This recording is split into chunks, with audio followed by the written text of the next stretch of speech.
Le thème aujourd'hui, on continue dans la formation à la relation d'aide. Jésus a dit, priez que le Seigneur envoie des ouvriers dans la moisson. Mais les ouvriers, il faut qu'ils soient formés. Tout disciple accompli sera comme le maître. Et pour être un disciple accompli, on a besoin de formation. Une formation qui amène une transformation réelle de sa propre personne afin de pouvoir être un transformateur. Avant de pouvoir amener la transformation, il est important que nous vivions la transformation. Uniquement ce que nous vivons, c'est ce que nous pouvons transmettre.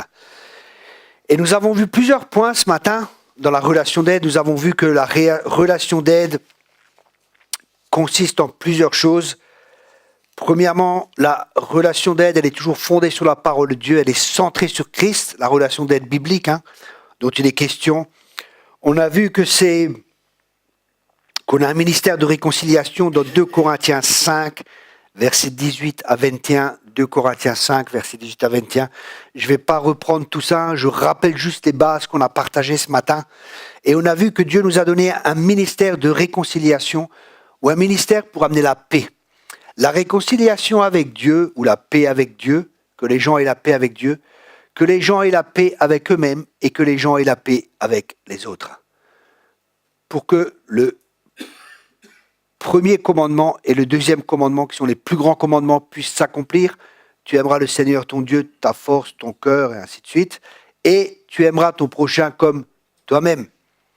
Et nous avons vu ce matin qu'on peut uniquement aimer notre prochain dans la mesure où nous nous aimons nous-mêmes. Alors, moi, je m'aime. Moi, je m'aime. Est-ce que tu t'aimes? C'est important de s'aimer, Des fois, c'est pas facile parce qu'on vit tout le temps avec soi. On sait comment qu'on est. Mais Dieu nous aime. Dieu nous aime comme on est, avec nos défauts, nos qualités. Dieu n'aime pas que nos qualités. Dieu nous aime comme on est. Bien sûr, il y a des choses qu'il veut changer, qu'il n'aime pas forcément parce que c'est contraire à sa parole. Et là, Dieu veut nous aider à changer cela. Et on a vu que faire le travail de relation d'aide ou être une personne qui travaille dans la relation d'aide, c'est exercer le ministère de réconciliation, c'est-à-dire amener la paix entre la personne qu'on voit en entretien et entre elle et Dieu, envers elle-même, envers les autres et envers le monde. On a vu que c'était le mot en grec paraklès, qui signifie consoler, encourager, être là pour aider. Et c'est aussi le mot paraclète, la personne qui est là pour aider. C'est important de faire la différence. On est là pour aider, on n'est pas là pour faire à la place des gens. C'est aider les gens afin que les gens fassent. Parce qu'on est là pour responsabiliser les gens. On n'est pas là pour déresponsabiliser les gens. On est là pour que les gens arrivent à la maturité. Et être mature, c'est être responsable. Okay? On ne veut pas des bébés spirituels. On n'est pas là pour contrôler, pour manipuler les gens. On est là pour les amener à maturité. Là où les gens sont libres, libres de leur choix, libres de prendre des décisions, même si elles sont mauvaises, les gens sont libres de faire également des erreurs.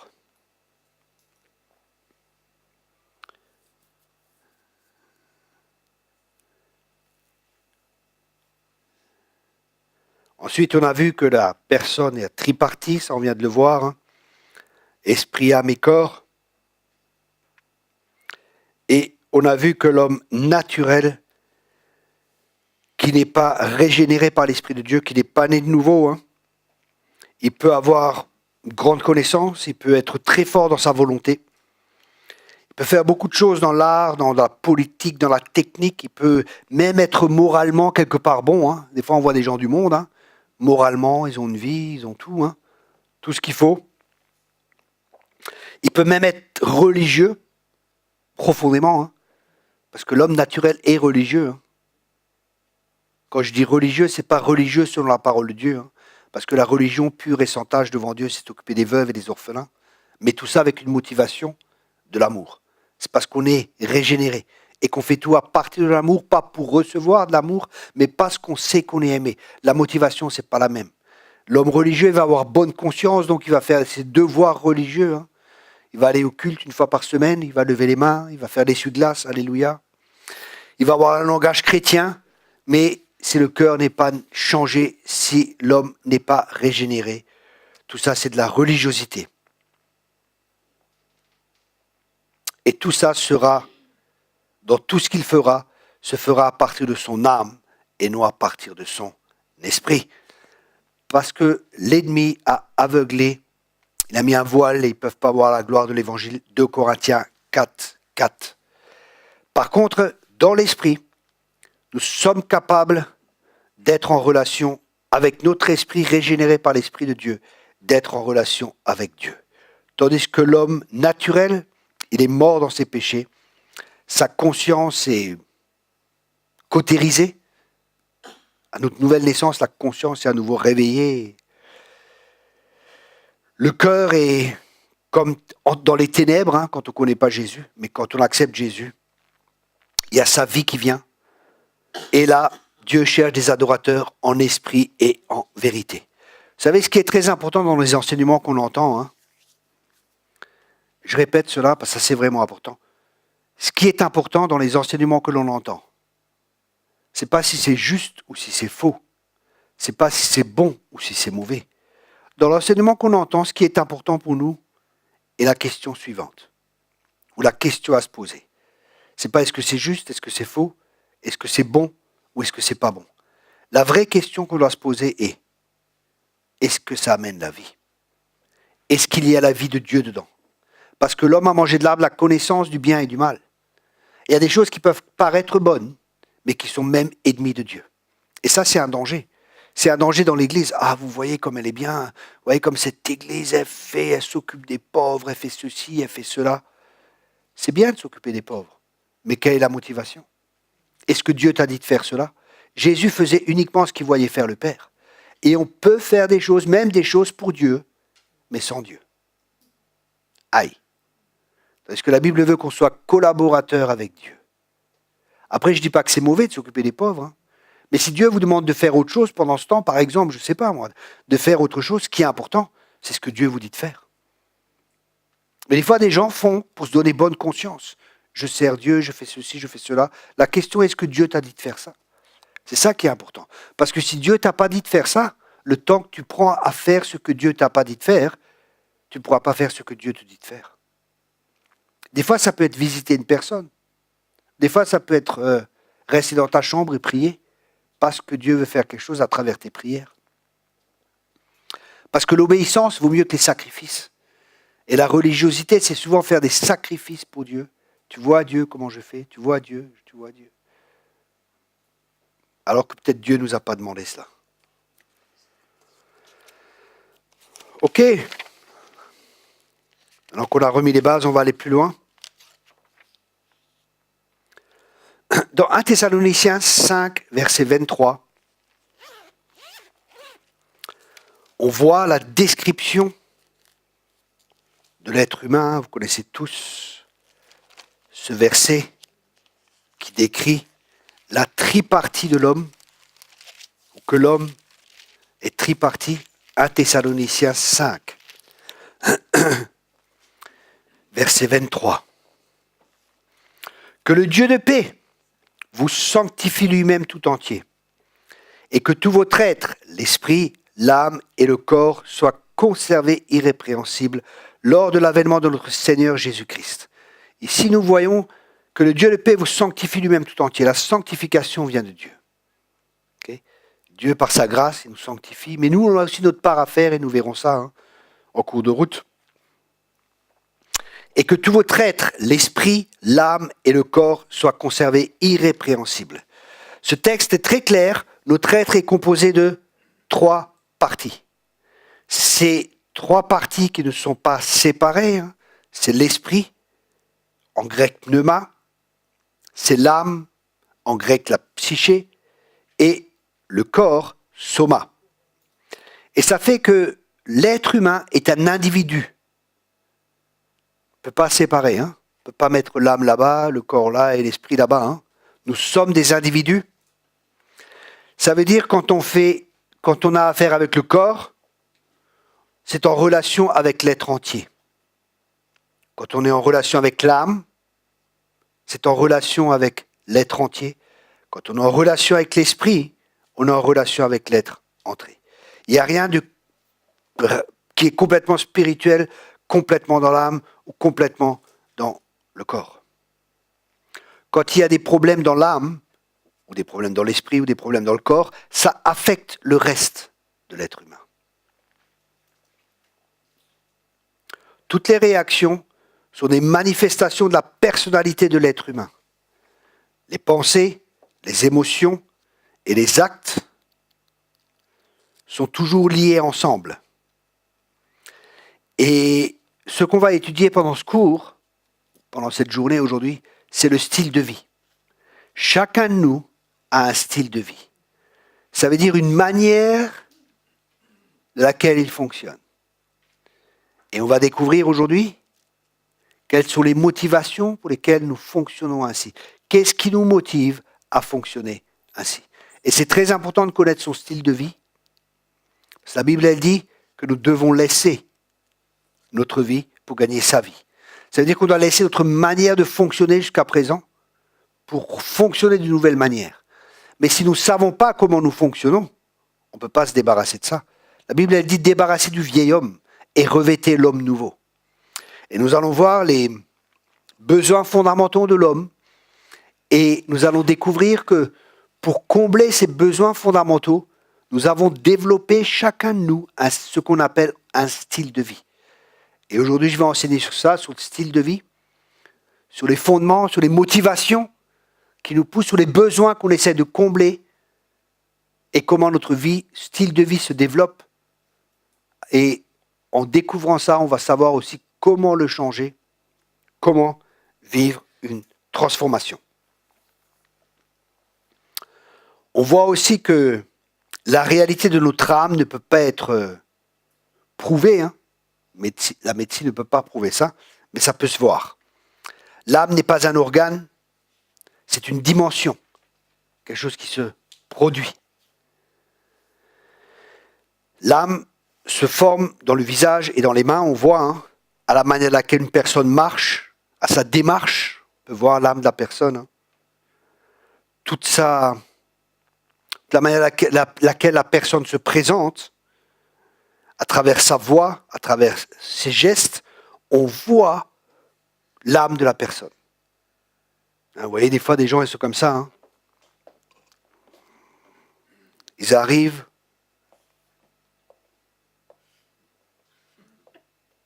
Vous voyez que la personne, elle est en super forme. Que la personne est super heureuse. C'est le top. Vous voyez exactement tout l'état de son âme est manifesté à travers son corps. Bonjour, je m'appelle Henri, je viens des États-Unis.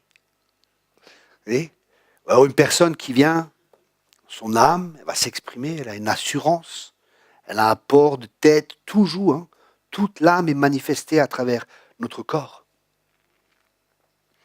Et là, dans la relation d'aide, vous allez apprendre aussi à discerner. Il y a un discernement naturel et il y a un discernement spirituel. Il y a des choses que vous allez voir, des fois, à l'attitude des gens. Des fois, vous voyez des gens, ils sont chargés, ils ont tellement de soucis, ils ont tellement de fardeaux, et ça se répercute sur leur corps. On voit, dans le naturel. Mais des fois, on peut voir spirituellement aussi. Des fois, je vois comme des poids sur des gens dans l'esprit. Je vois ça. Naturellement, on ne voit peut-être pas trop, mais des fois, dans l'esprit, ça se voit. Et là, on va voir, quand on parlera aussi du prophétique, là, c'est l'école pour la relation d'aide, mais plus tard, on fera une école pour le prophétique. Et on verra comment discerner, on s'exercera à discerner, et comment entraîner notre esprit. Comment exercer nos sens spirituels pour pouvoir discerner. Parce que la Bible parle de cela, elle parle des gens matures qui ont exercé leurs sens. Et nous avons des sens spirituels, et nous pouvons exercer ces sens. Nous pouvons exercer notre esprit, pour avoir un esprit réveillé. Et je vais parler de tout cela, on verra comment avoir un esprit réveillé quand on rentrera plus dans le prophétique. Pour l'instant, on est dans la relation d'aide. Ensuite, le corps et l'âme sont ensemble, sont liés ensemble. Par exemple, quand il y a des peurs, qu'est-ce qui se passe? Des fois, on a des mal au ventre. Le corps réagit. Ok? Il y a des peurs qui sont là. Oh, j'ai mal au ventre. Qu'est-ce que t'as? Oh, j'ai mal au ventre. Ou alors, quand on est heureux, notre pouls, ou alors quand on est amoureux, le cœur. Qu'est-ce que ça signifie? Ça signifie l'âme est en relation avec le corps. Ça se manifeste dans le corps. Vous voyez, c'est lié ensemble. L'âme et le corps sont liés ensemble. Et ensuite, il est aussi question de l'esprit. L'esprit humain. Et là, on voit ça dans Hébreux 4, verset 12. C'est important pour nous, c'est des fondements dont on a déjà parlé, mais une piqûre de rappel courte n'est pas mauvaise.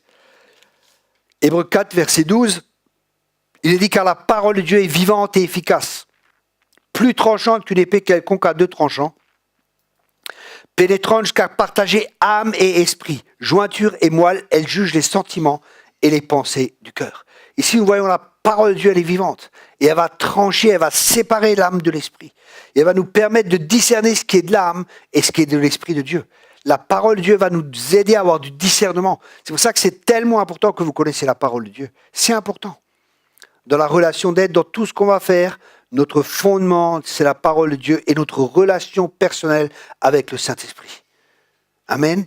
Parce que quand il y a des révélations, les révélations sont toujours en accord avec la parole de Dieu. Si une révélation n'est pas en accord avec la parole de Dieu, rejetez-la. Si par exemple, il y a une femme qui vient ou un couple qui vient et la femme est dit j'en ai marre de mon mari, je veux divorcer pendant la relation d'aide, et vous dites, et vous écoutez le mari, oui, ceci et cela, vous écoutez les problèmes de la femme, vous dites c'est vrai, elle a raison, il faut bien qu'elle divorce avec ce gars-là. Vous voyez, c'est pas biblique. Dieu est le divorce. Ok? Ça, c'est important. Donc, ne conseillez pas aux gens de divorcer.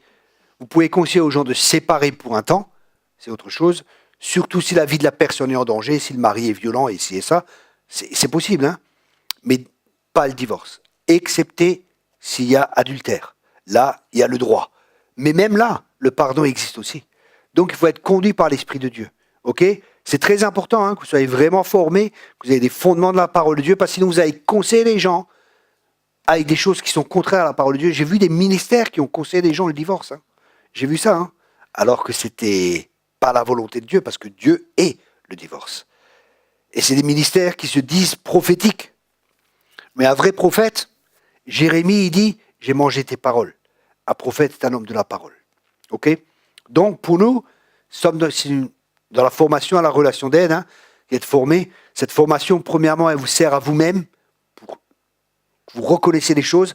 Aujourd'hui, pour que vous allez reconnaître votre style de vie, comment vous fonctionnez, quelles sont vos motivations, pourquoi vous faites cela, quel est le but, conscient ou inconscient. C'est ce qu'on va apprendre aujourd'hui.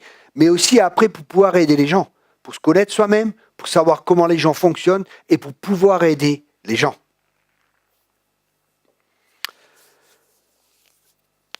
Ensuite, 1 Corinthiens 2, verset 11. 1 Corinthiens 2, verset 11. On est toujours dans l'esprit,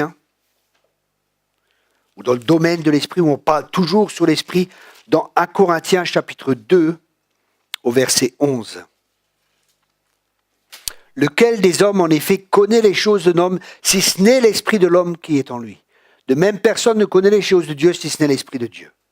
C'est-à-dire que pour connaître Dieu, nous avons besoin de l'esprit de Dieu. Pour connaître l'homme, nous avons besoin de l'esprit de l'homme. C'est pour ça que la Bible a dit, or, nous n'avons pas reçu l'esprit du monde, mais l'esprit qui vient de Dieu. Donc Dieu nous révèle des choses par son esprit. L'homme devient une nouvelle créature par son esprit.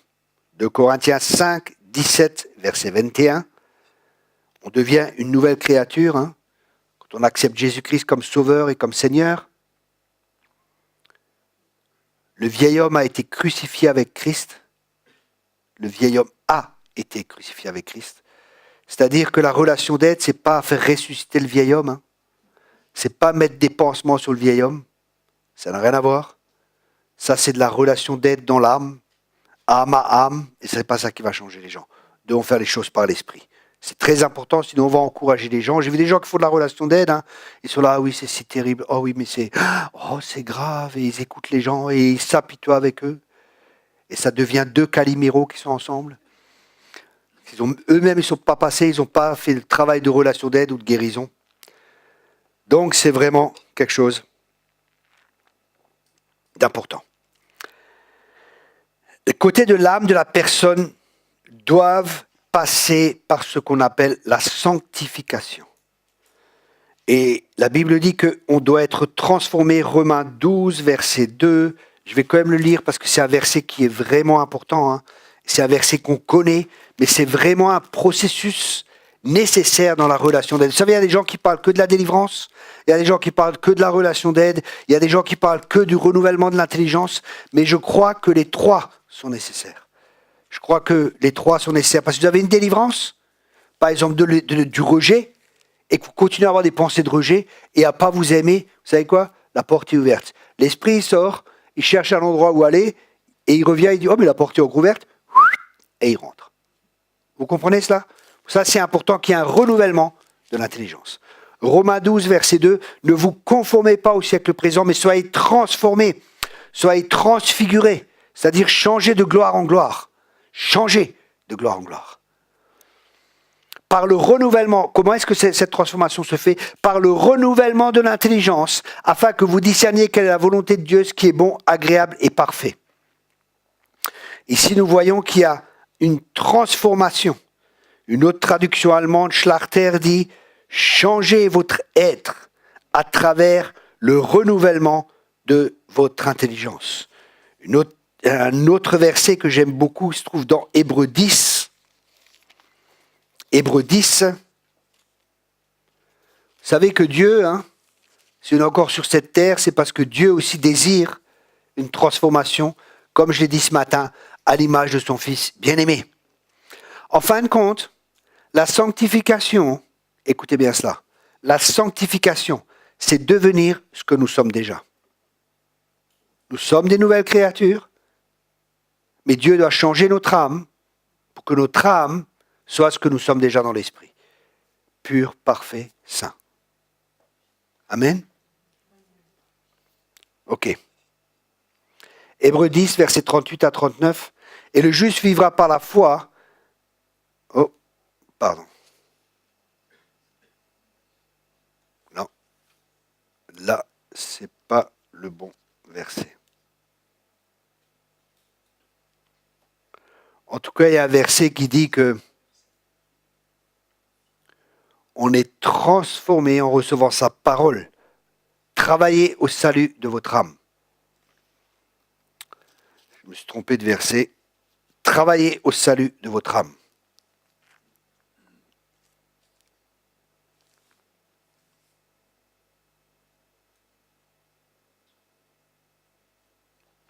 Je regarde courtement.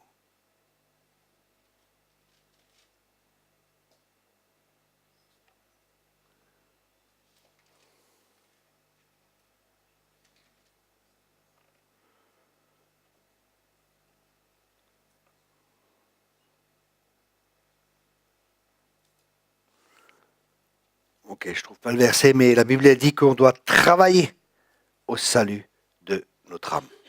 Donc il y a une part que nous devons faire aussi. Il y a une part active et une part passive. Et la part active que nous devons faire, c'est travailler au salut de notre âme. 1 Pierre 1, verset 9 aussi. 1 Pierre, chapitre 1, au verset 9. Où il est dit, Christ apparaîtra, je commence à partir du verset 8, 1 Pierre 1, verset 8. Christ apparaîtra, lui que vous aimez sans l'avoir vu et qui vous croyez sans le voir encore, vous réjouissant d'une joie ineffable et glorieuse parce que vous obtiendrez le salut de vos âmes pour prix de votre foi. Donc il y a un travail à faire au niveau de notre âme. Ok? Notre âme, rappelez-vous, l'intelligence. Et là, il y a un travail à faire. Maintenant, on va voir quelque chose de vraiment important. Quels sont les besoins essentiels de l'homme? Quels sont les besoins essentiels de l'homme? Quand je parle de l'homme, je parle de l'être humain. C'est aussi pour la femme. C'est pas que pour l'homme, c'est pour l'être humain. Il faut bien l'expliquer parce que des fois, les gens ils vont se dire oui, c'est une fausse doctrine. Parce qu'ils n'ont pas compris. C'est pour ça que j'insiste vraiment sur ces choses et que c'est vraiment important. Pour que les gens comprennent bien.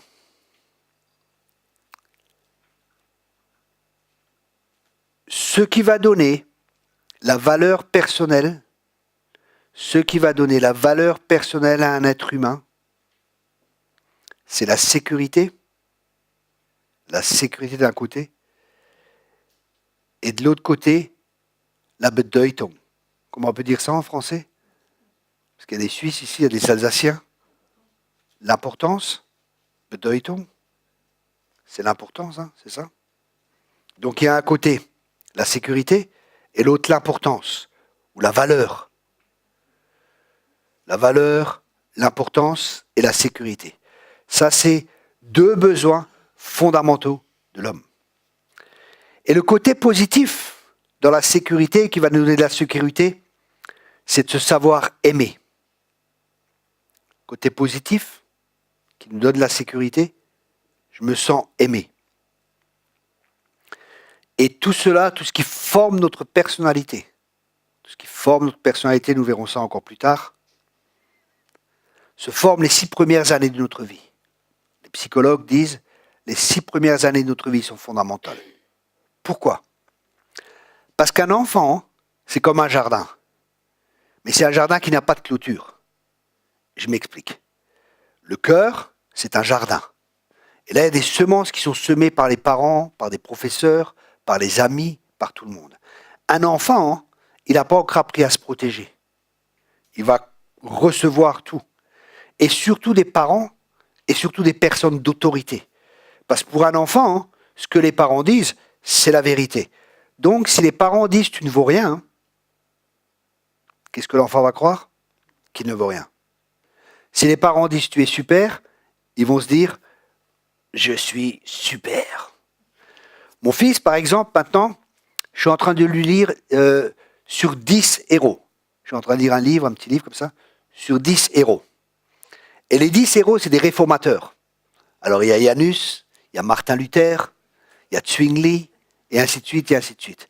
Et alors, j'ai les histoires, c'est quand ils étaient enfants, ce qu'ils faisaient, et après, ils deviennent des héros, et c'est ça. Je dis, tu vois, mon fils, qu'est-ce que c'est un héros?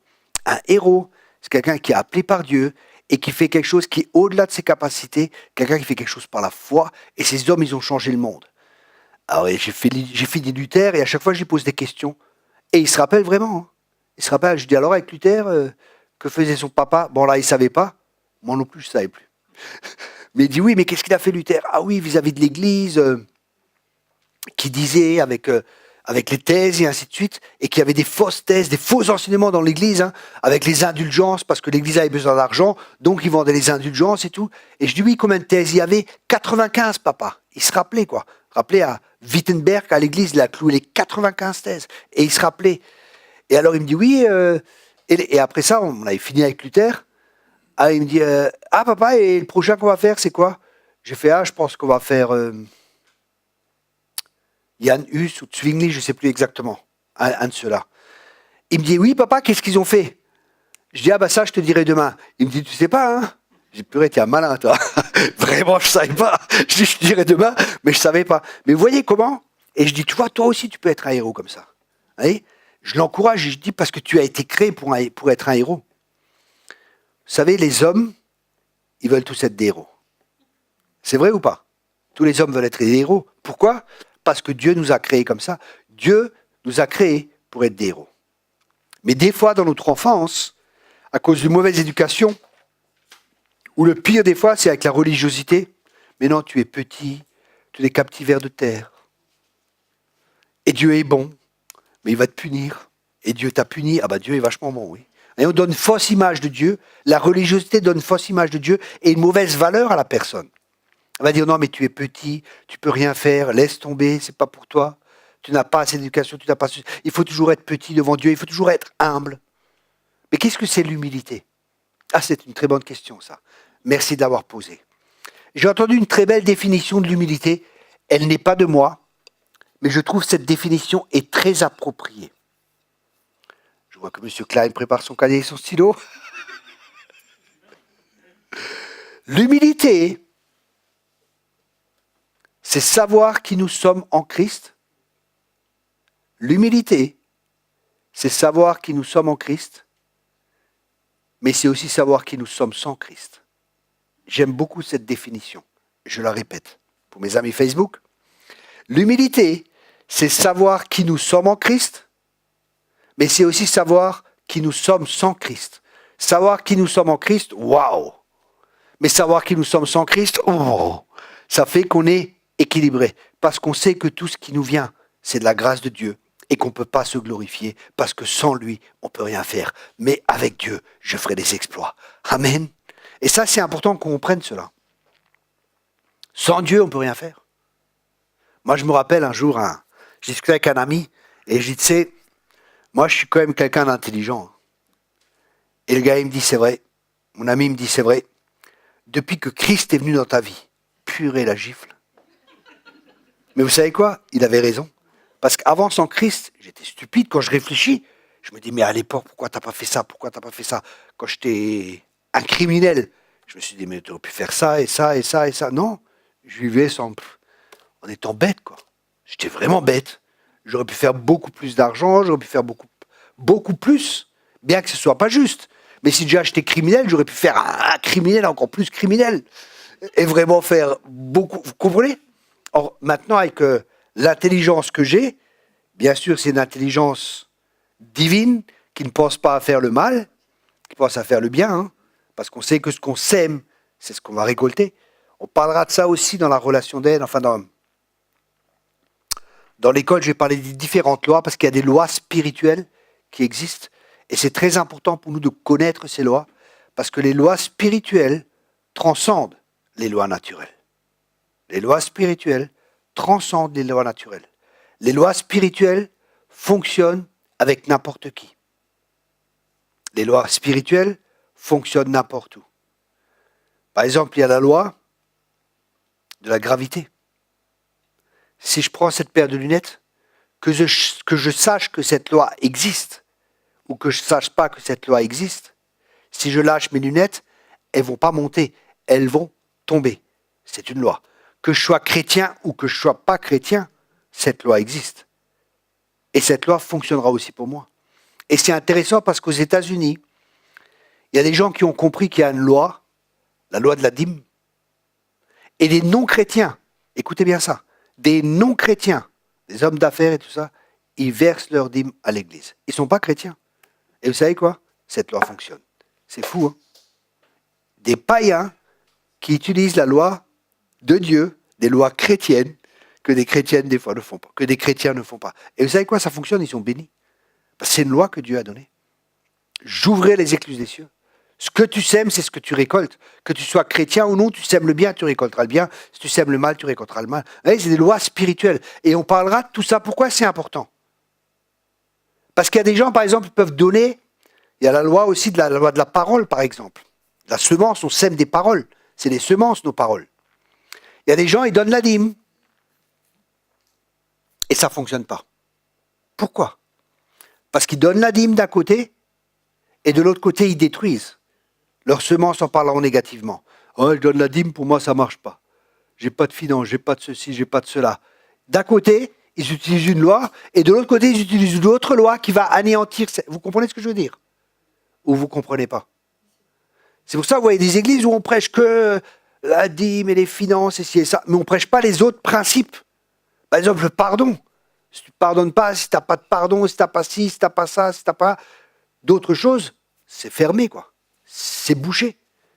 Si tu es en dispute avec ta femme, par exemple, la Bible, elle dit que tu peux prier, Dieu ne t'entendra pas. Donc il y a la loi de la prière, parce que tu vas semer des choses, Dieu va répondre. Mais si tu es en dispute avec ta femme, cette loi, elle ne fonctionnera pas. Parce qu'il y a une autre loi qui va annuler. La Bible a dit ça, hein. Il y a les femmes, elles font... T'as entendu?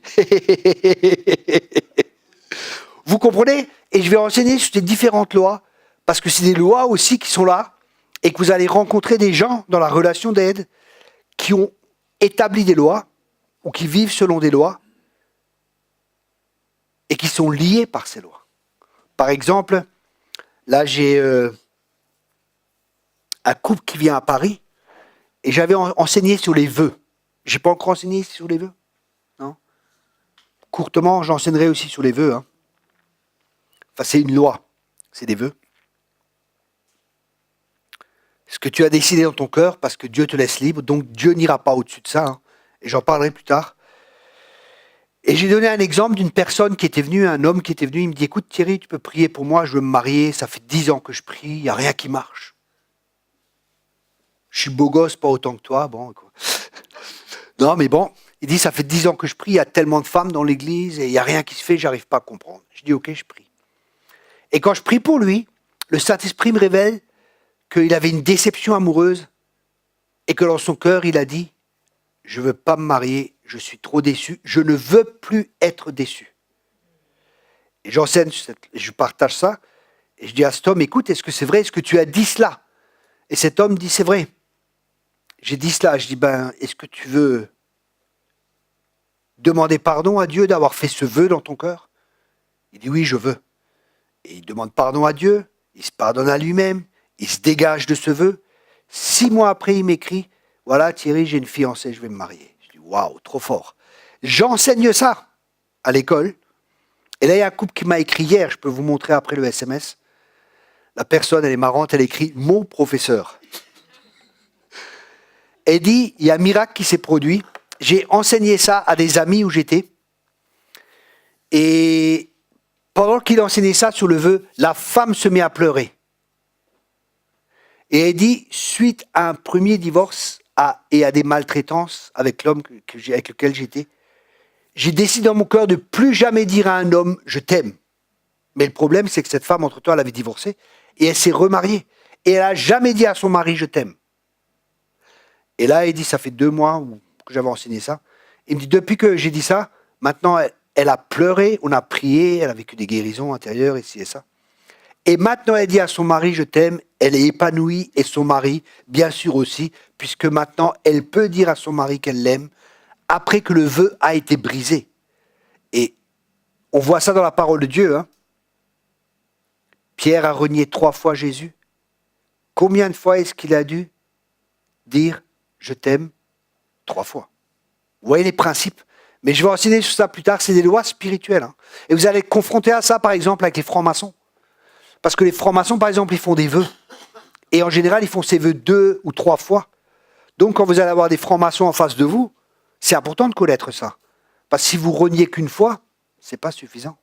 Si la personne a prononcé ça 2 ou 3 fois, elle devra 2 ou 3 fois renier ce à quoi elle s'était jurée. Mais ça, on verra plus tard, hein, quand on parlera de ces lois spirituelles. C'est très important de les connaître. C'est important. Et la loi du pardon, c'est une loi spirituelle. Si tu ne pardonnes pas, Dieu ne te pardonne pas. Pardonnez comme le Père vous a pardonné. Et il nous sera pardonné dans la mesure où nous pardonnons. C'est des lois. Donc des fois, des gens, ils vont être là, ils vont être bloqués, ils ne comprennent pas. Mais pourquoi ça n'avance pas dans leur vie spirituelle?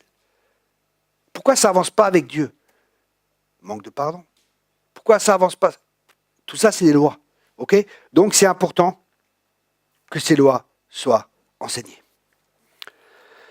Le côté de la sécurité, c'est un des besoins de l'être humain. Hein. Le positif, c'est d'être aimé.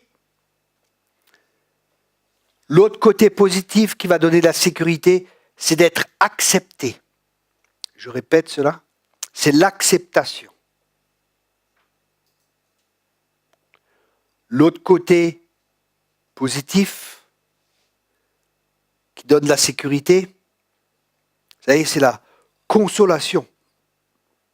Vous savez, comme dans les bras d'une mère, on est consolé. On a de la sécurité, on a de la chaleur, tout ça. Et tout ça, ça va nous donner de la sécurité. C'est pour ça que c'est très important, l'allaitement aussi. Hein. J'en ai déjà parlé dans le cœur de mère. Pourquoi, quand il y a l'allaitement, il y a un corps à corps qui est là, il y a un contact avec les yeux, il y a l'approbation de la mère qui est là. Tout ça, c'est important. Hein. En même temps, à travers l'allaitement, il y a une hormone qui est créée, l'hormone du bonheur. Bon, j'en ai déjà parlé de tout ça, je ne vais pas reprendre tout ça. Mais c'est important. Et en même temps, un sentiment d'appartenance. Ça, c'est aussi un côté positif. Le sentiment d'appartenance. Tu m'appartiens. Tu appartiens à la famille. Vous comprenez, ce sentiment de famille. C'est pour ça que Dieu a créé la famille. La famille est tellement importante. Et le diable sait que la première institution que Dieu a créée, c'est la famille. La première institution que Dieu a créée, c'est la famille. Qu'est-ce que ça signifie concrètement pour nous? Ça signifie que la famille est le pilier de la société. Et si le pilier est détruit, la société est détruite. Et le diable, c'est cela. Et c'est pour ça qu'il y a une telle attaque sur la famille. Et une famille, c'est un homme et une femme. C'est un mari et une femme. C'est Adam et Ève. C'est pas Adam et d'Ève. Parce que l'enfant, il a besoin d'une maman et il a besoin d'un papa. Il n'a pas besoin de deux papas ou de deux mamans. Ça ne fonctionne pas. Adam et d'Ève, ou comme disent les Anglais, Adam and Eve and not Adam and Steve. It's not the same. Ce n'est pas pareil. Adam et Ève, pas Adam et d'Ève. Adam and Eve, it's not Adam and Steve. Ce n'est pas pareil, ok? C'est très important cela. Aujourd'hui, on dit oui, les couples, on peut avoir deux hommes mariés ensemble, c'est pas un problème. Ils peuvent adopter des enfants. Oui, mais qu'est-ce qu'ils vont amener aux enfants? Il manquera le côté maternel si c'est deux hommes, et si c'est deux femmes, il manquera le côté paternel. Et je me rappelle, j'étais à l'école dernièrement, et parce qu'il y avait des problèmes, des petits de 9 ans, la directrice de l'école qui nous appelle. Il y a des problèmes. On n'arrive pas à gérer des petits de 9 ans. Non, mais c'est pas possible. Les parents doivent venir, quoi. La directrice et le professeur. Ah, je vais à l'école et tout. Je suis assis, j'écoute un peu ce qui se passe. Puis comme je ne sais pas me taire, j'ai levé la main. Et enfin, j'ai pu parler. Parce que les gens, ils parlaient à tort à travers. Moi, je lève la main. Elle m'appelle, je commence à parler. Et une femme est parlante. Je dis, écoutez, madame, c'est moi qui suis en train de parler. Je vous ai laissé parler. Maintenant, c'est à moi de parler et vous m'écoutez. Qu'est-ce que j'ai dit? Je dis, vous savez, le problème, ce n'est pas les enfants. Hein. J'ai repris. Les enfants, c'est comme un jardin qui est ouvert et on met des semences. Et c'est nous, les parents. Parce que c'est aux parents de faire l'éducation. Et c'est à l'école de faire l'instruction. C'est une différence entre l'éducation et l'instruction. L'éducation, ça se fait à la maison. L'instruction, ça se fait à l'école. La directrice était là. Elle souriait. Elle était aux anges. C'est normal, il y avait un ange qui était là. Elle était heureuse. Et les parents. Et je dis, vous savez, et le problème numéro 1, c'est les hommes. C'est nous les hommes, nous devons prendre notre place. Aïe, aïe, aïe, aïe, aïe, aïe, aïe. Les gars, ils étaient là. Je prêchais l'évangile, sans prêcher l'évangile, bien sûr, mais vous comprenez ce que je veux dire. Ça, c'est important, vous savez, quand on connaît les principes bibliques, on peut parler de ces principes sans dire la Bible dit. On peut partager ces principes et bénir les gens. Et les gens peuvent venir à Christ parce qu'on partage des principes, des lois spirituelles, des principes bibliques, sans parler de Dieu, mais tout en parlant de Dieu. Waouh! Trop fort le Roquefort. Et là, je dis, vous savez, c'est très important pour nous les hommes de prendre notre place. Et ceci et cela. Et là, il y avait une femme qui était là quand j'ai fini. Ah non, moi, je ne suis pas d'accord avec vous. On se sent accusés avec vous, et ci et ça, et ça. Et la directrice s'est dit, mais il a accusé personne. Oui, moi, je suis divorcé 3 fois, et patati, et mes enfants vont bien, et papa, et papapi, et patata. J'ai rien dit. Mais ouais, elle se sentait accusée. Moi, j'ai accusé personne. Et la directrice s'est dit, mais le monsieur n'a accusé personne. Il disait juste des faits qui sont des réalités. J'ai dit, oui, 80% des gens en prison, ou 90% même, ont une mauvaise relation avec le père. D'où l'importance de la paternité. J'ai parlé de ça. Oui, mais moi, mes enfants, ils ont été élevés sans père, et ci et ça. Je ne vous ai pas accusé, madame. J'ai rien dit de mal. J'explique juste des faits. Oui, et c'est pas juste ce que vous dites, et ci et ça. J'ai pas répondu, mais c'est des faits. C'est des statistiques. Oui, vous savez, les statistiques. Moi, j'ai pas répondu. Mais j'avais dit tout ça, vous savez, les statistiques disent, oui, les statistiques. Vous voyez, elle était blessée. Elle a pris mal la chose. Moi, j'ai pas pensé à ça. Hein. J'ai juste exposé les faits. Et là, l'ennemi va essayer avec le divorce et tout. Hein. Vous voyez, de nos jours, si tu veux divorcer, c'est facile, quoi. C'est comme si tu vas acheter une baguette. Ça se fait en un tour de main. C'est facile. Si tu veux marier 2 hommes, c'est facile. 2 femmes, c'est facile. Tout est possible aujourd'hui. À celui qui ne croit pas. C'est le verset qui dit, t'es possible à celui qui croit, mais t'es possible aussi à celui qui ne croit pas. Mais dans l'autre sens, dans le négatif. Donc pour nous, c'est très important de comprendre ça. De comprendre que bien souvent, la plupart des problèmes que nous allons confronter dans la relation d'aide, c'est des problèmes qui viennent bien souvent dans l'enfance. C'est pour ça que c'est important pour nous de trouver les racines du problème, pas le problème. On n'enlève pas le fruit d'un arbre. Parce que des fois, les gens ils font de la relation d'aide, ils enlèvent les fruits. Mais notre objectif, c'est de trouver la racine. Parce que si on enlève un fruit, il va repousser. C'est la racine qu'il faut traiter. Donc, on va voir encore plus tard Quelles peuvent être les racines? Pour l'instant, nous avons vu du côté de la sécurité les deux besoins fondamentaux de l'homme, c'est la sécurité. Quand je dis l'homme, je répète, c'est l'être humain. La sécurité, et c'est de l'importance, la valeur que nous avons. Être aimé, c'est un besoin fondamental qui donne de la sécurité. Ça, c'est les côtés positifs. Après, nous verrons les côtés négatifs. Être accepté, et Dieu nous accepte comme nous sommes, ça qui est merveilleux, tu es accepté pleinement en Dieu. Le troisième, avoir, en allemand on dit Geborgenheit, c'est un mot qui est profond, qui donne de la sécurité, qui donne de la consolation. Tu es entouré, être protégé.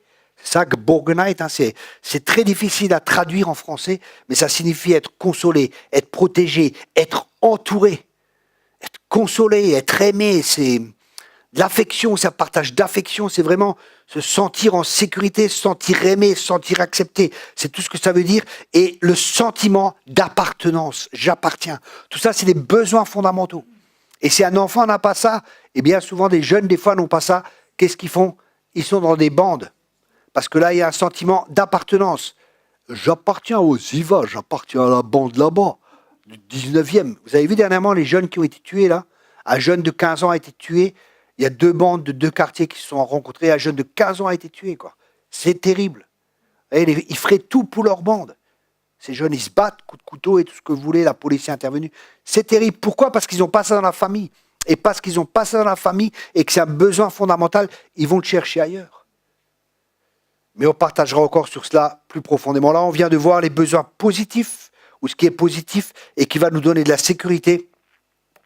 Plus tard, nous allons voir les côtés négatifs dans le prochain message, et nous allons aussi voir ce qui va nous donner de l'importance, les côtés positifs et les côtés négatifs de l'importance.